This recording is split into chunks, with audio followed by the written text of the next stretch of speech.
আপনি কি পাহাড়ি অঞ্চলে ঘুরতে যাওয়ার প্ল্যান করছেন? তাহলে এই ভিডিওটি আপনার জন্য। দেখুন, এক পরিবারের 9 জন সদস্য তারা গিয়েছিল পাহাড়ি অঞ্চলে ঘুরতে। পাহাড়ের এক চড়ায় তারা ঝর্ণা দেখে সেখানে গিয়েছিল ছবি তুলতে।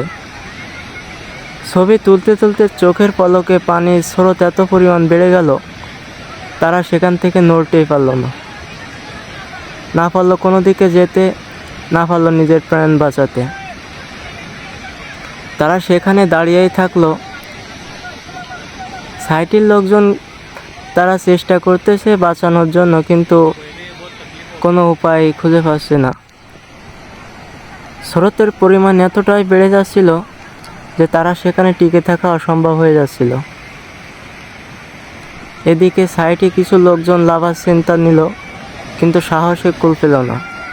স্রোত মাঝে মাঝে এত জোরে আসতেছিল, তারা পড়ে যাবে, তারপরেও টিকে আছে।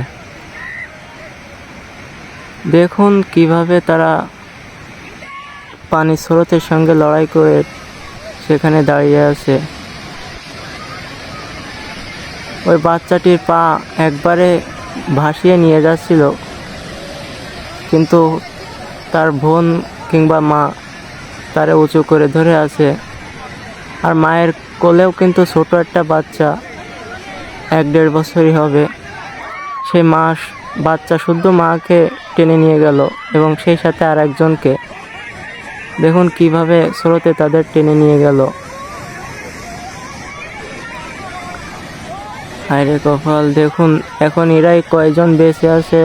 9 জনের ভিতরে 3 জন চলে গেল, আর 6 জন বেঁচে আছে। সাইটের লোকজন চাইলেও কিছু করতে পারতেছে না, কারণ কিনারা থেকে তারা অনেক দূরে ছিল। না সেখানে যাওয়া সম্ভব, না কিছু পাঠানো সম্ভব।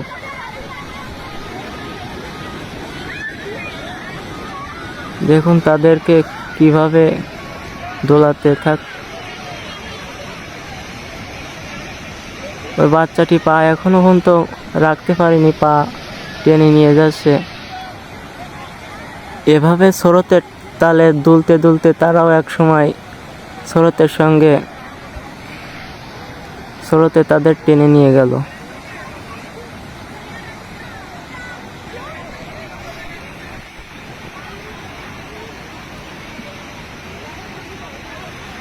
বন্ধুরা দেখুন স্রোতের গতি কত পরিমাণ বেড়ে গেছে।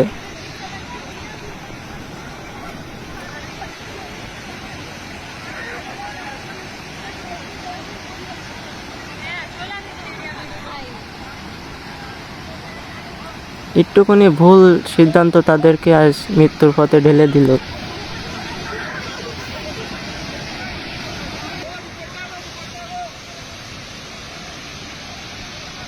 দেখুন কত দ্রুত গতিতে স্রোত নেমে আসছে নিচের দিকে।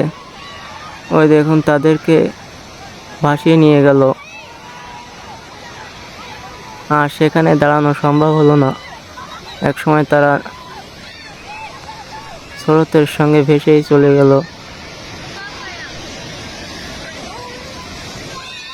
ওই যে দেখুন কি গতিতে যাচ্ছে তারা সেখানে দাঁড়াতেই পারলো না এবং স্রোতে তাদের টেনে নিয়ে গেল।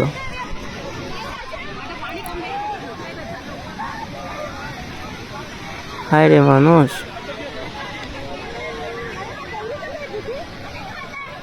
ভ্রমণ করতে গিয়ে পরিবারের সকলেই